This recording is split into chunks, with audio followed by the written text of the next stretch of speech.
Hello and welcome to Rising Earth News. Today I'm joined by Clare DuBois, who founded TreeSisters, which is a network of nature-based leaders from around the world who are combating climate change through reforestation projects. So thank you so much for joining us today, Clare. I'm so excited to talk to you. It's my pleasure. Thank you for inviting me. To start off with, please could you tell us a bit about the work that TreeSisters is actually doing? We are looking to normalize reciprocity between humanity and nature. So we're essentially asking everybody, instead of just consuming every day, to actually start looking at reallocating funds towards ecological restoration. So trees being the, there's different things, like soil is an incredible sequesterer, seagrass, mangroves, trees. There are lots of different ways that we can sequester carbon.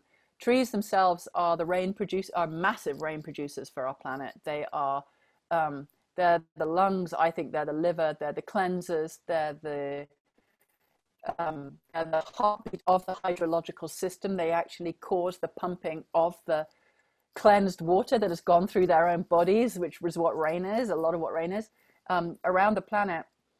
And we're losing them at a completely staggering rate.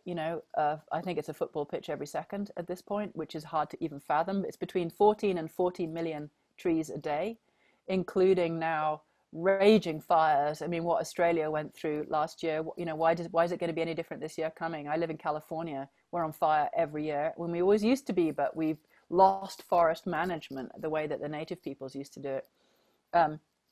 We're trying to basically say, if you're warming the planet, can you cool it down? If you're taking from the planet, can you please give back? Can we start to rebalance in terms of reciprocity by giving a small amount every month, or a large amount if you can? 40p a tree. Why 40p? Why is it so low? Because we're planting in Madagascar, which is incredibly, incredibly poor, and Mozambique and Cameroon and Kenya, the Amazon rainforest, the Atlantic rainforests of Brazil, West Papua, India, Nepal. These are all places that are denuded in the tropics, that tropical forest belt that we have to preserve, protect, and then restore. Because if we lose the tropical forest belt, which is the cooling mechanism around the hottest part of our planet, Gaia, in her genius, uses the heat of the tropics to be the pump through the trees that actually cools the world. Now, the differential happens because you've got ice and heat. We're losing the ice and we're losing the cooling mechanisms around the waste of our planet. And so that's why our climate is going so completely crazy, because we're destabilizing the mechanisms that she put in place in order to moderate climate. We cannot lose the tropical rainforest. So that's what we're doing. We're basically saying, everybody give a small amount. We'll shove it in the ground in all these different places, and we'll watch it grow. And that 40p also, it covers the replanting of any trees that fail due to drought or fire or flooding or disease or predators. So yeah, that's our work. That and the inner work. TreeSisters is the balance of inner and outer, the consciousness shift that would allow us to create a restorative culture, and leadership put into active ecological restoration on the ground. Yeah, and that's amazing. And so far you've planted 10 million trees, or TreeSisters has, around the world, which is just incredible. It's just amazing. And thank you. So you've talked a little bit about how TreeSisters is a woman-led movement. So could you tell us why you think it's so important that it is woman-led? Because the reason we're in such a flipping mess on this planet is because patriarchy has ruled for long enough now that we are fully creating systems that are requiring the death of nature. So our economy requires the death of nature. That is a disconnected, incredibly unimaginative and very cruel system set up to ensure that in order for humanity to so-called thrive in the guise of a consumer species, which is what we've been turned into, that it means we have to chomp through all of our living systems. Now, I see life as essentially feminine. I see consciousness as more masculine. I'm not saying women and men. I'm saying the balance of yin and yang that's inside every human being. The relational, loving, intuitive, instinctual, feeling part of a human being is the feminine, is feminine consciousness. And then the part that actually can take what is felt and turn it into systems and processes and structures that serve life or dominate life, that's the masculine aspect of our own consciousness. But in a world that has decided that the masculine is superior to the feminine, we have found ourselves creating systems that basically created climate change. What's climate change? Climate change is a world out of balance with each other, with ourselves, each other, and the natural world. So whilst we are living in a world where that is considered normal, we're not going to change our systems. Now, women have been taught that we are a certain thing in a certain way, according to patriarchy. But actually, I think we have, because we have our, womb consciousness is a level of creation that humanity can't even get its head around. Nobody fully understands how we actually create, including women. We haven't got a clue how we create either. But there's a creative potential, a connected creative potential. Our bodies are cyclical. We run with the moon, with the tides.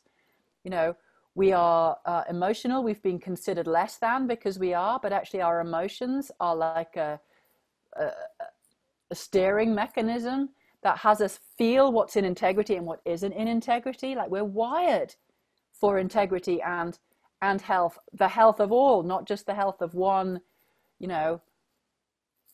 man sitting at the top of a system, which is what we're used to. Women operate in circles. We operate at a community level. So if we want to shift the consciousness on our planet, if we want to see right relationship with the natural world, if we want a values-based way of being, feminine consciousness has to rise.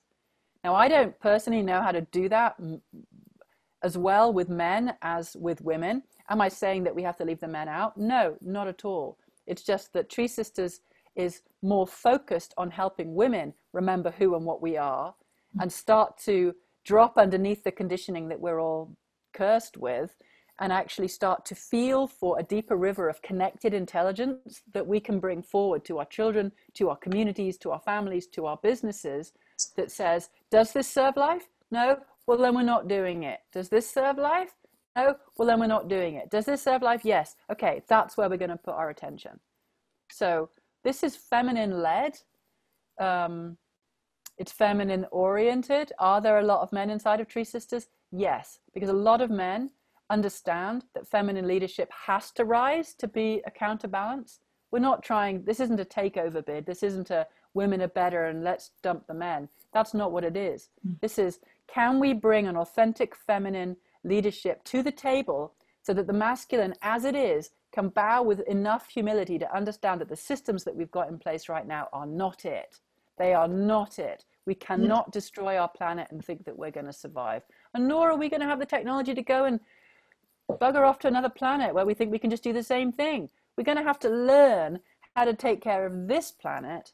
And that requires reverence, it requires emotional maturity, and it requires a dedication to future generations. Women have a huge role to play in that. And I think because of COVID right now, a lot of people are kind of waking up to the fact that our current systems aren't working and they're causing the ecological collapse of our planet. So, but how do you think that we can use this obviously terrible thing that's happening, but as an opportunity to instead become this restorer species out of the consumer species that we currently are? First of all, by waking up to how much of you is longing for this to go back to normal. It's like being honest with yourself.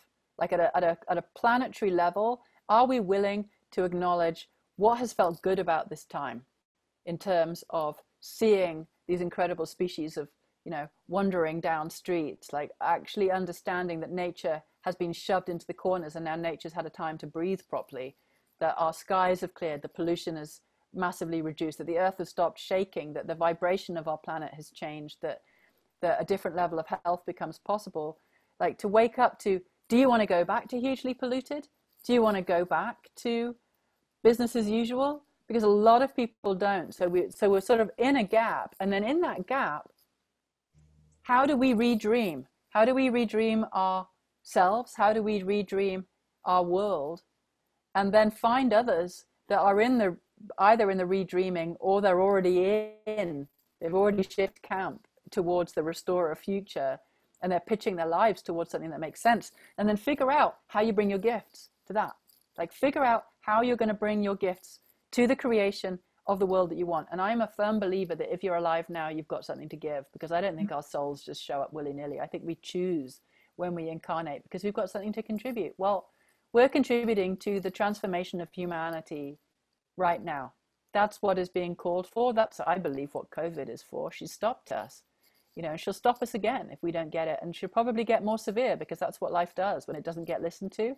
You know, she's given us a nudge, then she could give us a slap, then she could sit on us, you know, squash us until we actually realize who's in charge, and it's not humanity. So I think it's a case of understand who you are. You're not who you've been conditioned to be. You are part of nature. You carry nature's intelligence.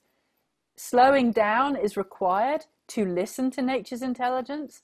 Slowing down is required to feel your intuition and your instinct above your just repetitive mind nonsense monkey brain that just spews out everything that we've already been told.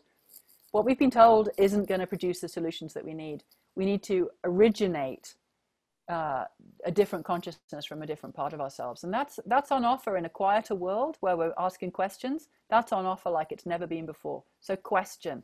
Do not go back to sleep. And then start figuring out how you contribute. Yeah. And finally, Claire, what does a sustainable future look like to you? It's what I call a restorer species, and that's a restorer species where there is no waste. We do not throw our planet away anymore. We do not go into the last pristine ecosystems and trash them in order to get the minerals out of the ground. We realize that we are on a living planet. We realize that her minerals are like her immune system, that she needs every part of her intact. And we start to bow to the indigenous peoples of our planet who know how to live in reciprocity with the natural world. And we learn from them, and we have enough humility to transform our economic system into one that actually restores life. We create a regenerative economy. We recreate what business actually is. We recreate government.